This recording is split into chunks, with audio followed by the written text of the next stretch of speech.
Which exams do you need to enter top US universities? Hi there, my name is Maria Gurieva. I'm the founder of Studyamerica, and we help international students from all over the world get into the best US universities. In this video, let's talk about exams. Which exams do you need to prepare in order to enter the best US universities? Let's go! Exams is a very important part of the application process because the universities, when they decide if they want to take you or not, need to answer two questions. The first question is the student be able to comprehend academically everything that we teach? Is the student good enough in terms of academics? And the second question is the student a good fit? So basically, their decision consists of two parts, the academic part and the fit part. So how well is the student gonna fit into our university culturally or personally? Exams are extremely important in your application because they answer the question if the student would be academically enough for our university. And the exams help us prove that the answer is yes. So, although the exams become optional these days, especially because of the pandemic, and a lot of universities say, okay, if you don't want to pass your exams, you don't have to, but that's actually a lie because the universities lack the very important criteria to evaluate you against other applicants. Other applicants provided the proof that they would academically survive at this university, and you did not provide that proof. So your application might be a little bit more suspicious if you don't have the exams. Of course, you can provide your grades instead, but the grades, they are not as objective as the exam that is standardized and it is passed all over the world. And it's very easy. It makes it very easy to compare different applicants. So I definitely suggest that you pass the exam, even though it might be optional, because this will give your application a lot of advantages. So, which exams do you need to pass in order to enter a US university? And here, there are different exams, and it depends on which degree you want to acquire.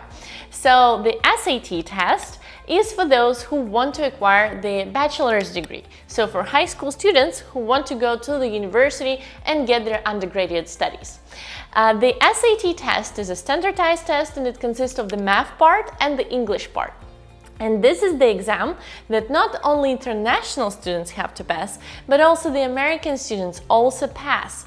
So this exam is actually designed for native speakers, for Americans, and for international students it might be extra difficult to conquer the English part of the test. The math part, for most people, is pretty easy, especially if you had strong math at school. So for many people, for many international students, the math is an alright part. But the English part for international non-native speakers is a pretty hard part. So you would need to study extra hard to conquer this English part of the SAT test. And in addition to the SAT test, you would also need to pass a Toefl test.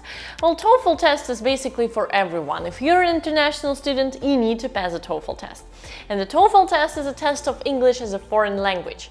So you need to prove that your English is enough to study at the university, and you prove that by passing the Toefl test. On my channel, there is an extra video about how to pass a Toefl test, and I also have a course about the Toefl test, so you can check it out, and if you like it, please subscribe for that course. In addition to the SAT and the Toefl test, there is also this ACT test. And the ACT test is somewhat a competitor of the SAT test, but it's less popular. And the ACT test is somewhat not preferable, but most students, because they have an extra section of sciences. So if you're okay with sciences, you can also try to pass the ACT test and see if you score higher. But most people just pass the SAT test, and that's okay because this is the most popular test. If you're applying for the master's program or for a PhD program, then you would need to pass another set of exams, a different set of exams. And your first exam would be a GRE test. So this is kind of the SAT test for school students, but for this test you need to pass if you're applying for graduate programs. The GRE test.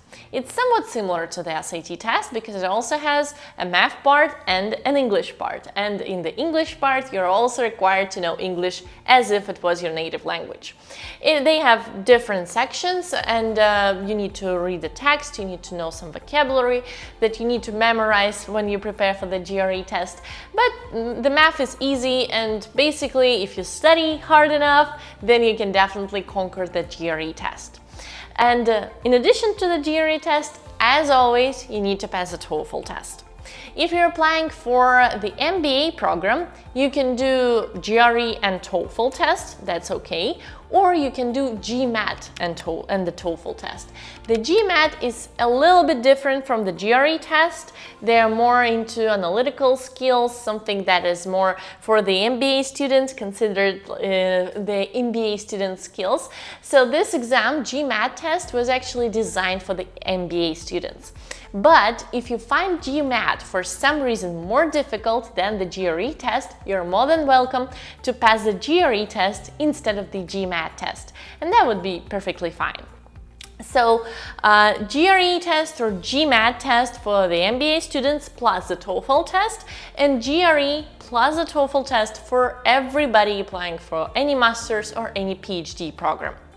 If you're applying for a specific school, professional school, and by that I mean the law school or the medical school, then you would need to pass a different set of exams. So you will again, as always, need to pass the Toefl test. This is just for everybody.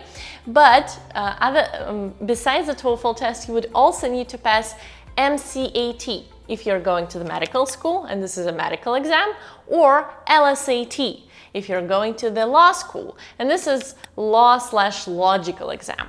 So you would need to pass different exams if you're going to a professional school, which means a law school or a medical school.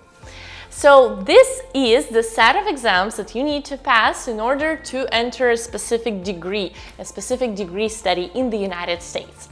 And if you're interested in applying to a top US university, you don't just need to pass the exams. You also need to provide documents, you also need to fill the applications, and most importantly, you need to write your essays, because your essays answer the second question of the application process, of the selection process. Is this student a good fit for our university? And this is extremely important, and for some reason even more important than the exam scores. So if you want to enter a top US university, definitely check out my free webinar where I talk about all the steps in order to enter a US university and get financial aid. We'll walk through all the steps necessary to take, including the exams, but also including the essays and choosing the universities and applying for financial aid, so that you can guarantee yourself admissions to a top US school, including the Ivy League. So definitely check my free webinar where I'll talk about all of that. Thank you for watching this video, and if you liked it, please press the like button and subscribe for my channel. There's a lot of videos about applying to a US university. Thank you very much for watching, and I'll see you in the next videos.